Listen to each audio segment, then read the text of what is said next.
Welcome to Mandur Education. Welcome to this video. So in this video, we are going to discuss legal aptitude question of a Indian Penal Code, and these are the most expected question, or you can say most expected also and important also for the MH Law CET 5-year exam. So moving ahead, here these are our social media handles. You can simply follow us on Instagram, or else if you want you can follow us on a Facebook, and don't forget to join our Telegram and a WhatsApp group. Also don't forget to subscribe our Law and Trans channel so that you can get a next update and upcoming videos. Now here you can kickstart your preparation with us by taking the full course, or the crash course are there, so you can take the crash course also, sectional course, and you can buy mock tests and books and ebooks. For all these things you have to visit manuaredu.com/law and trans, and also you can call us and WhatsApp us on 8828581455. So now moving to the question, guys. Here is the first question given by: which one of the following cases is not related with the section 84 Indian Penal Code? Indian penal code section 84 के regarding कौन सा case यहाँ पर जो है वो related case नहीं है? So that would be R V Dudley versus Stephen. R V Dudley versus Stephen would be the case that is not related to the section 84. So in R V Dudley case it was decided that necessity would not be the defence. Necessity जो होता है वो defence नहीं हो सकता against your criminal activity. This would not be your defence. But section 84 जो है that is basically talks about act of unsound person. It is basically talking about act of a unsound mind person बोलो, unsounded mind person बोलो, या unsounded mind जो person होता है उसके regarding जो ये सेक्शन 84 जो है वो डिस्कस करता है. So this two things are not related to each other. Now moving to the next question number 2. Which of the following is an offence of continuing under the Indian penal code?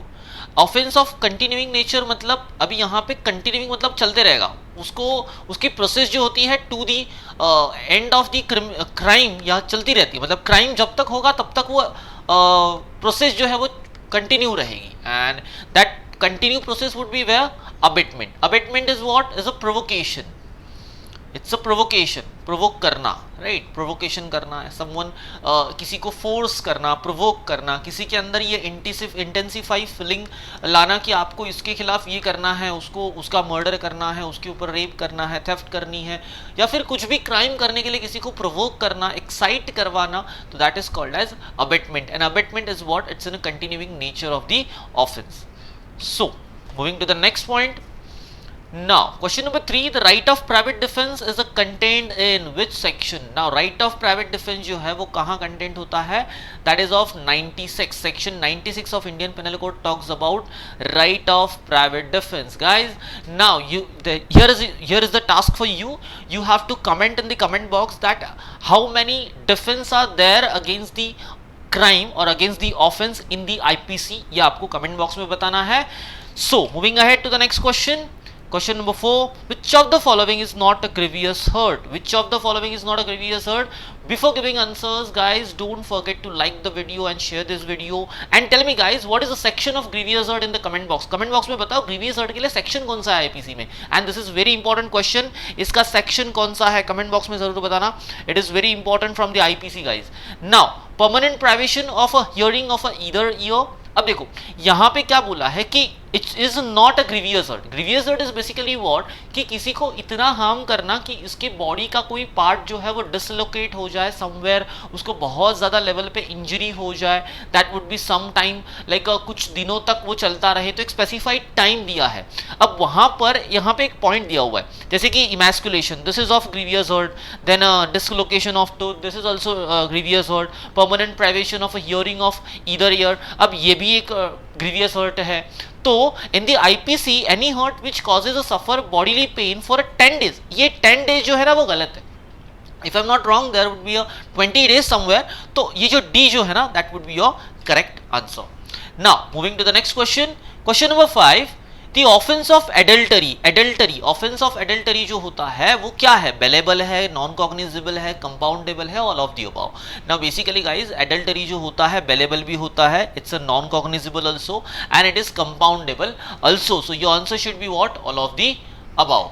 So guys यहां पर bailable का मतलब क्या होता है? So he can get a bail. अगर adultery का offence उसके ऊपर होता भी है तो वहां पर बेल मिलने के उसके पास चांसेस होते हैं। यहां पर नॉन बेलेबल केसेस भी होते हैं गाइज, नॉन बेलेबल केसेस भी होते हैं। नॉन बेलेबल केसेस मतलब जहां पर आपको बेल नहीं मिलेगा, बेल बॉन्ड देने के बाद भी आपको जो है बेल नहीं मिलेगी। These are the some grievous type of crimes, जो बहुत ज्यादा हीनियस क्राइम्स होते हैं, उनके लिए समवेयर नॉन बेलेबल ऑफेंसेस होते हैं। Then non cognizable. अब नॉन कॉग्निजेबल का सीधा मतलब ये होता है कि कोर्ट जो है इसका कॉग्निजेंस नहीं लेता। But in technical way if you are saying and in procedural way if you are saying, तो यहां पर पुलिस जो है वो एफआईआर जो है ना, एफआईआर रजिस्टर्ड नहीं करवाती जब तक कोर्ट के पास से परमिशन ना आए या फिर कोर्ट के पास से कोई डायरेक्शंस ना आए, तब तक पुलिस जो है एफआईआर रजिस्टर्ड नहीं करवाती। That is non cognizable offence. Compoundable offence का मतलब होता है compromise outside the court, compromise outside the court, but while procedure like case जो फाइल हुआ है उसका जो फाइलिंग जो है वो मतलब फाइलिंग हो चुका है and case is on trial, and between the trial also जो पार्टीज जो है, दो पार्टीज जो होती है डिफेंडेंट एंड पिटिशनर, वो दोनों मिलके आउटसाइड द कोर्ट जो है कॉम्प्रोमाइज कर लेते हैं और उस केस को जो है पीछे ले लेते हैं, समवेयर कॉम्प्रोमाइज कर देते हैं। तो इसी को कहा जाता है कंपाउंडेबल। तो एडल्टरी जो है ये तीन सेक्शन को कवर करती है। यहाँ पे adultery is available offence also, non cognizable also and compoundable also. So that is the reason answer should be D, all of the above. Now guys the question is कि adultery जो है, adultery और rape, इन दोनों में ना difference होता है। सी, rape जो है it is not voluntary. Rape जो होता है it's not a voluntary sexual intercourse. ठीक है, in short this is not a voluntary sexual intercourse. But यहां पर ये रेप के रिगार्डिंग है। बट इन सिमिलर टर्म जब एडल्टरी की बात होती है तो एडल्टरी में वॉलेंटरी सेक्सुअल इंटरकोर्स होता है, वॉलेंटरी सेक्सुअल इंटरकोर्स होता है।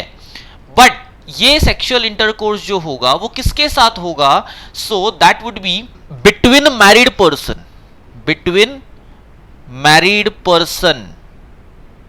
ये बिटवीन मैरिड पर्सन होता है।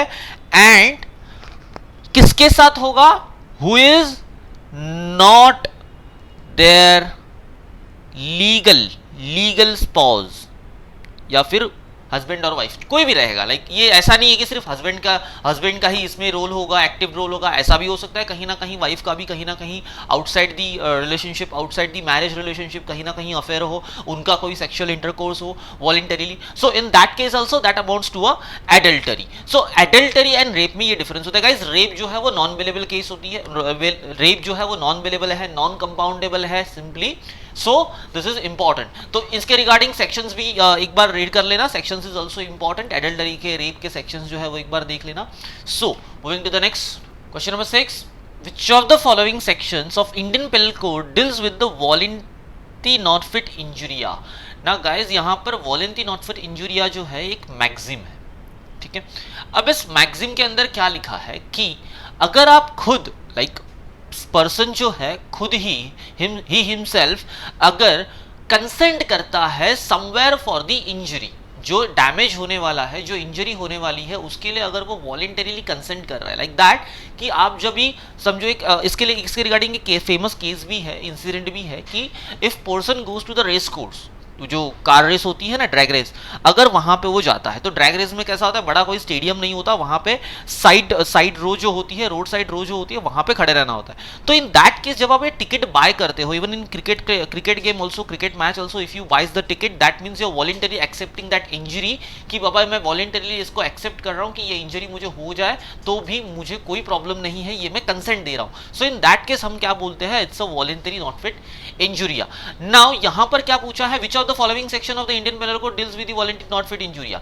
सिंपली दे आर सेइंग कि which section is dealing with this particular maxim, किसके साथ, कौन सा सेक्शन जो है वो इसके साथ डील करती है? Then answer would be all of the above. All three sections are basically content this maxim, are basically dealing with that maxims. इन तीनों सेक्शन में क्या होता है कि ये मैक्सिम डील करती है। So the maxim is related to the 87, 88 and 89। So guys ये जो 87, 88 एंड 89 जो है वो basically consent as an defence, consent as an defence जो है ये सेक्शन में डिफाइन किया गया हुआ है। मतलब कंसेंट अगर कहीं पर भी होता है, so that would be the particular defence against that crime. चलो now moving to the question number 7, an offence of a criminal intimidation involves what. देखो criminal intimidation is what, threaten someone, मतलब किसी को थ्रेट करना to get things done as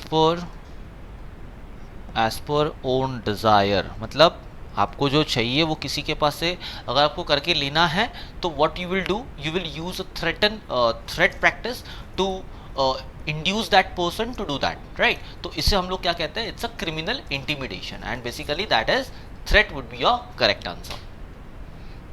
Now coming to the next question, question number 8, mens rea is what? Now mens rea is a main component or element of the offense, you can say, and to constitute a crime mens rea is needed. Now mens rea is what? It's a guilty mind, or you can say, or else you can say intention.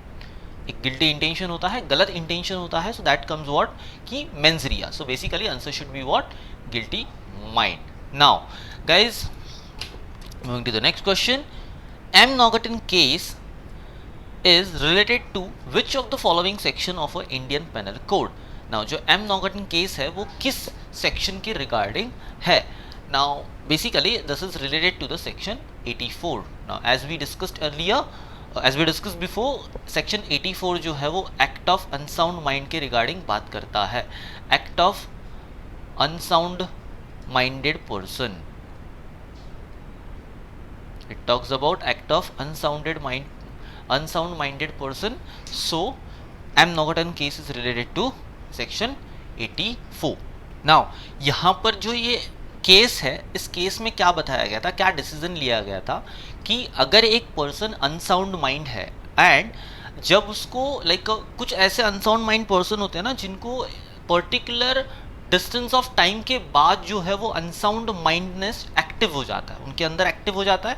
They are like वो थोड़ा सा consciousness से बाहर आ जाते हैं और अलग ही unsound nature में बिहेव करने लग जाते हैं। अब इन दैट केस अगर वो अनसाउंड माइंडेड के स्टेज पे है और उस टाइम के बिटवीन या फिर during that period of time अगर वो कोई भी क्रिमिनल एक्शन करते हैं, क्रिमिनल एक्ट करते हैं and if they are not aware of कि what they are doing and they don't have any knowledge, उनके पास कोई knowledge नहीं है what they are exactly doing and that is a crime also। तो ये अगर उनको नहीं समझ में आ रहा है because they are in the unsound mind stage, so in that case this would be the defense for their crime। ये उनके क्राइम के लिए क्या बन जाएगा, डिफेंस बन जाएगा। सो एम नॉगटन केस किसके रिगार्डिंग है, it's about section 84। Section 84 talks about unsound minded person, act of unsounded minded person and that act if it is under the influence of unsound mind period, so in that case that person would take it as a defense against his criminal activity, but there is a condition कि उस person को जो वो act कर रहा है उसके regarding knowledge नहीं होना चाहिए, उसको नहीं समझ में आ रहा हो उस stage पे कि वो exactly क्या कर रहा है। Now question number 10, to establish section 34 of the Indian Penal Code, now what we have to do, now basically section 34 जो है वो बात करता है common intention के बारे में, common intention। so if you are doing something like if someone is doing rape and in that case अगर 4 to 5 लोग हैं, अगर वो rape और crime कमिट कर रहे हैं एंड इन दैट केस अगर 3 of them are involve in the rape activity but 2 of them are like कि वो उनके लिए ना एक सेफ गार्ड है, लाइक बॉडी गार्ड की तरह वो बाहर अगर खड़े हैं, सो इन दैट केस जो 2 लोग जो बाहर खड़े हैं they would also be consider as a criminal because they are having a same common intention to help that rapist. तो उन रेपिस्ट को हेल्प करने के लिए उनके पास भी वही इंटेंशन कंसिडर किया जाएगा and they would also consider as similar as rapist। now यहाँ पे बोला है to establish section 34 of Indian Penal Code what you will consider। first of all option A says common intention is to be proved but not overt act be proved। overt act मतलब क्या होता है कि particularly उस act को करना, then common intention and overt act both have to be proved। मतलब एक जगह बोला है कि सिर्फ common intention prove करो तो भी ओके है, मतलब सेक्शन 34 जो है वो अप्लाई हो जाता है और ओवरट एक्ट प्रूफ करने की जरूरत नहीं है। सेक्शन ऑप्शन बी सेज कि कॉमन इंटेंशन तो प्रूव करना ही है, बट विद दैट आपको जो है एविडेंशियरी वैल्यू पर ये भी डिस्कस करना है और ये भी प्रूव करना है कि there is a overt act, मतलब कंप्लीशन ऑफ द एक्ट, आपने वो पर्टिकुलरली एक्चुअल में वो एक्ट किया है। Now option C says common intention need not be proved but overt act be proved. यहां पे बोला गया कि कॉमन इंटेंशन प्रूव करने की जरूरत नहीं है, आप बस उसका ओवर्ट एक्ट प्रूव कर लो, automatically common intention will establish, ऐसा बोला गया। Now answer would be what, it would be B, because C सिर्फ कॉमन इंटेंशन प्रूव करते हो, ओवर अटैक प्रूव नहीं करते हो, तो यहां पर जो है कंप्लीट डिसीजन देना पॉसिबल नहीं होता, because actual act is also the main element for that whole process. Actual element होना चाहिए, एक्चुअल ओवर एक्ट होना चाहिए। जैसे कि अभी थोड़ी देर पहले जो एग्जाम्पल हम लोगों ने दिया कि रेपिस्ट को हेल्प करने के लिए जो दो लोग बाहर खड़े हैं, they are involve in the activity, उनकी वो ओवर एक्ट है, ओवर एक्ट है। क्यों? वो घर पे नहीं बैठे, वो तो उनके साथ में ही है ना। अगर वो घर पे बैठे होते तो कॉमन इंटेंशन का कोई सवाल ही नहीं आता, और अगर कॉमन इंटेंशन होते भी तो भी वो रेपिस्ट नहीं होते, बिकॉज वो तो अपने घर में बैठे, वो उस एक्टिविटी में इन्वॉल्व ही नहीं है। इन एनी केस उनको हम किसी भी तरीके से क्रिमिनल प्रूफ नहीं कर सकते। सो यहां पर सिर्फ ओवर एक्ट प्रूफ करना, सिर्फ कॉमन इंटेंशन प्रूफ करना, that is not enough, you have to proof both the things. So that is the B would be your correct answer. Now coming to the section question number 11, against which crime the right of private defense is not available। मतलब ऐसा कौन सा crime है उसके against आपको private defence जो है वो अवेलेबल नहीं होता। Criminal trespass, guys criminal trespass में आप राइट ऑफ प्राइवेट डिफेंस जो है वो ले सकते हो, तो ये तो एलिमिनेट होता है। Forgery, now forgery basically comes under theft, एक टाइप ऑफ थेफ्ट है but it is not a complete theft, ठीक है। नाउ मिसचिफ, इट्स नॉट दैट कि यहां पर हम लोग प्राइवेट डिफेंस नहीं ले सकते, यहां पर भी आप प्राइवेट डिफेंस यूज कर सकते हो। देन थेफ्ट में भी प्राइवेट डिफेंस होता है, बिकॉज कोई अगर चोरी करने आता है तो इन दैट केस आप कभी कभी उनके ऊपर अगेन, क्योंकि वहां पर जो होता है private defence is of not our body और your personal body, it is about your thing also. Private defence जो होता है अपनी चीजों के खिलाफ भी होता है, मतलब आपकी कोई थिंग है उसके ऊपर कोई अगर लाइक कोई भी अगर एक्शन होने वाला हो, उसके अगर अगेंस्ट कुछ होने वाला हो, तो वहां पर भी उस चीज को बचाने के लिए, उस थिंग को बचाने के लिए भी आप सामने वाले को हर्ट कर सकते हो, बट टू द एक्सटेंट जितने फोर्स जरूरी है उतना ही यूज करना है, that is a private defence. So theft में भी प्राइवेट डिफेंस यूज होता है, तो option D gets eliminate and option B would be your correct answer. Now what exactly the difference between forgery and theft? See theft is what, किसी की चीज को उठाकर लेके जाना without his consent, without his permission और without his knowledge, उसको पता नहीं है, उसकी परमिशन नहीं है, उसको कुछ भी बताए बिना आप जो है उसकी चीज उठा के लेके जाते हो। Now this is what it is a theft. But अगर कहीं पे ऐसा होता है, आप किसी की परमिशन लो या ना लो कोई फर्क नहीं पड़ता, बट आप उसकी चीज जो है वो लेके गए, बट आपका जो इंटेंशन है ना वो ये है कि उस थिंग में कुछ ना कुछ चेंजेस करना। ये चेंजेस करने के बाद आप क्या करोगे कि क्लेम करोगे कि ये चीज, ये जो आपके पास से मैंने थिंग ली थी वो आपकी नहीं है, वो मेरी है, या फिर आप उसको इस तरीके से मॉडिफाई करोगे कि वो थिंग जो है वो आपकी है, ये आप क्लेम कर सको, तो इसको कहा जाता है, इट्स बेसिकली फॉर्जरी। फॉर्जरी में फ्रॉड का इंटेंशन इन्वॉल्व होता है, थेफ्ट में थेफ्ट का इंटेंशन इन्वॉल्व होता है, and that is the difference between forgery and theft. So guys in forgery private defence की कोई जरूरत नहीं होती, बिकॉज प्राइवेट डिफेंस आता ही कहाँ है, आप तो बेसिकली उसकी परमिशन के साथ भी लेके जा सकते हो, विदाउट परमिशन भी लेके जा सकते हो। इट इज अपॉन यू कि आप उसमें कैसे मॉडिफिकेशन करते हो and how you claim that कि वो चीज जो है वो आपकी है, तो that is called as forgery. Now you don't have to get into the whole concept of the forgery और अ थेफ्ट, क्योंकि आप जो क्वेश्चंस अटेम्प्ट करोगे वो क्वेश्चन जो है वो ओवरव्यू क्वेश्चंस होंगे या फिर सिर्फ कंसेप्ट बेस्ड क्वेश्चंस होंगे। बेसिक कंसेप्ट आपको पता होनी चाहिए, so that is very important, और सिंपल टर्म्स में उनको समझने की कोशिश करो, डिफरेंस उनका अपने ओन वर्ड में सिंपल टर्म्स में अंडरस्टैंड करने की कोशिश करो, that will help you to solve the questions. Now coming to the next question, question number 12, A on a provocation by B kills C B's child. ए ने क्या किया, B जो है ए को प्रोवोक करता है टू किल अ सी, ठीक है, बट ये सी कौन है, बी का चाइल्ड है, ठीक है, मतलब यहां पे ए ने कुछ ना कुछ तो क्राइम किया है, बी को किल किया मतलब क्राइम तो हुआ। नाउ अब जब क्राइम होता है, अब किसी को आप किल करते हो, there would be two possibilities कि एक मर्डर हो सकता है, otherwise it would be the culpable homicide. अब इसमें प्रोवोकेशन है, तो हम लोग ने अभी देखा था कि provocation amounts to what, abetment, abetment का मतलब क्या, किसी को प्रोवोक करना, किसी को एक्साइट करवाना, इंसाइट करवाना, या फिर उसको इंटेंसिफाई, उसके अंदर फीलिंग लाना कि बाबा आप इसके साथ ऐसा करो. सो दैट इज व्हाट की इट इज एन अबेटमेंट. अब यहाँ पे तो अबेटमेंट क्लियर है कि दिखाई दे रहा है कि प्रोवोकेशन किया हुआ है. Now option says A can be charged for a murder. Okay, A can not be charge for murder, ये तो होगा नहीं बिकॉज फैक्ट ही बता रहे हैं कि प्रोवोकेशन है और मारा भी है. तो सिंपल हो गया कि यहाँ पे कैनॉट तो आएगा नहीं. B is guilty of abetment, यहाँ पे सिर्फ अबेटमेंट की बात हो रही है, तो यहाँ पर किल किया उसका क्या, उसको मारा उसका क्या, तो यहाँ पे ये भी एलिमिनेट हो जाएगा. नन ऑफ द अबव आएगा नहीं. Simple option A would be your correct answer. Now guys, before moving ahead, I am again telling you, share this video with your friends and like the video. Comment में बताना कि आपको video कैसा लगा, आपको information कितनी helpful हो गई, ये कमेंट में जरूर बताओ. चलो, coming to the next question, abduction can be committed against. Abduction can be committed against. Abduction जो है वो किसके against किया जा सकता है? A person of any age, okay? A male or a female person below the 18 years only.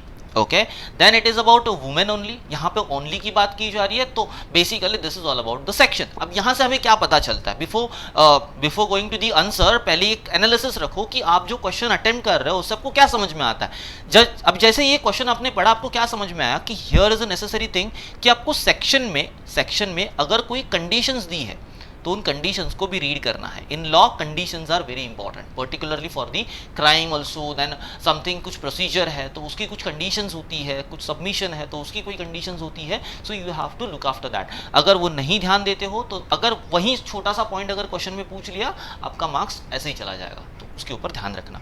Now यहाँ पे आंसर क्या होगा? Basically a person of any as. Abduction जो होता है वो किसी भी एज के पर्सन के साथ किया जा सकता है. Now you will answer in the comment box कि what exactly the abduction and what is the section for the abduction, that you have to find out. Next, section 4, question number 14, criminal breach of trust. एक breach of trust होता है tort में और यहाँ पर एक है ब्रीच ऑफ ट्रस्ट, ये आईपीसी में है. तो इन दोनों में जो है कंफ्यूज मत होना, वो अलग है, ये अलग है.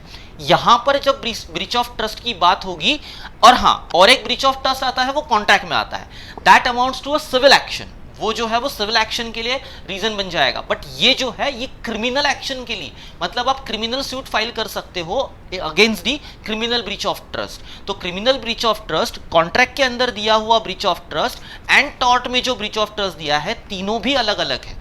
उन तीनों को मर्ज मत करना, सेम मत समझना. तीनों के कंडीशंस जो है समहाउ सिमिलर हो सकते हैं, but these are not similar conditions.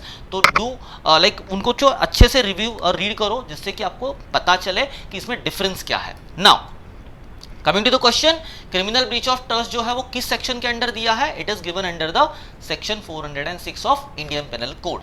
Now moving to the next question number 15, mens rea can be excluded. अब मेंस रिया की जब हम लोगों ने डिस्कशन किया था, what we understood is कि it's a guilty mind, right? So guilty mind जो है वो क्राइम के लिए इंपॉर्टेंट है, it's a important element, guilty mind. तो किसी का अगर गिल्टी इंटेंशन है, रॉन्ग इंटेंशन है, तो दैट शुड बी प्रूवन. तो मेंस रिया प्रूव्ड होना चाहिए किसी को क्रिमिनल प्रूफ करने के लिए, राइट? अब मेंस रिया एक्सक्लूड कब हो सकता है? तो वहां पे देखो, यहाँ पे ऑप्शन ए क्या बोलता है? Express provision of a law में ही बताया गया है, it is given by the law कि बाबा यहाँ पर मेंस रिया की जरूरत नहीं है. Okay, then option B says necessary implication. Necessary implication मतलब क्या? जरूरी था. So you would connect this कि नेसेसरी इंप्लीकेशन जरूरी कब होगा? आप कुछ गलत कर रहे हो, वो जरूरी कब हो सकता है? वन ऑफ द वे और one of the case would be the private defence. Private defence के अंदर ये नेसेसरी इंप्लीकेशन हो जाती है कि आप भी उतना ही फोर्स यूज करो जितना कि एक क्रिमिनल आपके ऊपर कर रहा है, because you have to save yourself, you have to save your personal things. तो उस केस में आप क्या करोगे? वही फोर्स, उतना ही फोर्स जितना जरूरी है वो यूज करोगे. So this would be the case of necessary implication. So your mains Riya would get excluded. आप यहाँ पर कितना गलत कर रहे हो या फिर क्या गलत कर रहे हो ये जरूरी नहीं है. यहाँ पे इंपॉर्टेंट है कि आप अपने आप को सेव कर रहे हो, अपनी थिंग्स को सेव कर रहे हो, एंड दैट इज कि यहाँ पर हम मेंस रिया को एक्सक्लूड कर रहे हैं. So guys, what would be your answer? Your answer should be both option A and B. Express provision of the law. Provision of the law मतलब अभी देखो, अब जैसे ही हम लोग थोड़ी देर पहले डिस्कस किया था कि फॉर्जरी में मेंस रिया होता है, हाँ होता है. बट समवेयर कहीं कहीं कुछ जगह पे मेंसरिया अवेलेबल नहीं होता, कभी कभी इनोसेंटली कुछ एक्ट हो जाती है, जैसे कि अनसाउंड माइंड का पर्सन जो है उसको पता ही नहीं होता कि वो क्या ओवरटैक्ट कर रहा है, वो कौन सा क्राइम कर रहा है, वो उसको नहीं पता होता, just because of he is in unsound mind period, या फिर उस इन्फ्लुएंस के अंडर होने की वजह से वो चीज करता है। सिंपली अगर आप कहो तो अल्कोहल ड्रिंक करने के बाद जो पर्सन करता है, ही is not in his own consciousness, तो वो अपनी अल्कोहल की इन्फ्लुएंस में वो क्राइम कर रहा है, so he is not a guilty और he is not having that guilty mind to commit that crime और ओवरटैक्ट। सो सिंपली यहां पर क्या होगा, express provision of the law अगर दिया है कि यहां पर मेंसरिया प्रूफ करने की जरूरत नहीं है, और अगर नेसेसरी इंप्लीकेशंस है as in private defence case, तो सिंपली उन दोनों जगह पर आप मेंसरिया को एक्सक्लूड कर सकते हो। अब ये एक्सक्लूड करने का भी मतलब क्या है, तो simply you don't have to prove, mens rea proof करने की जरूरत नहीं है, कोई जरूरत नहीं है क्राइम प्रूफ करने के लिए, आप सिंपली एक एक्शन भी प्रूफ कर दो तो वो क्राइम प्रूफ हो जाएगा, यहां पर मेंसरिया एस्टैब्लिश करने की भी जरूरत नहीं होती, simple. So this are the some important questions and this are the probable questions. अब ध्यान रखो, यहाँ पे जो कंसेप्ट है इसके बेस पे एंसिलरी कंसेप्ट भी होती है, जैसे कि मैंने मेंसरिया को डिस्कशन करते वक्त बहुत सारे पॉइंट्स बोले, तो वो पॉइंट्स भी इंपॉर्टेंट है, तो उन पॉइंट्स को भी समझना और उनके रिगार्डिंग रीड करना भी जरूरी है, तो उनके रिगार्डिंग भी रीड करना और रिवाइज करना। Now guys, if you want to join us, so you can directly contact us or visit our center simply, and if you are a Mumbai based, you can simply visit to Vasai, Dadar, Andheri, Thane, Borivali, and Pune is also coming soon.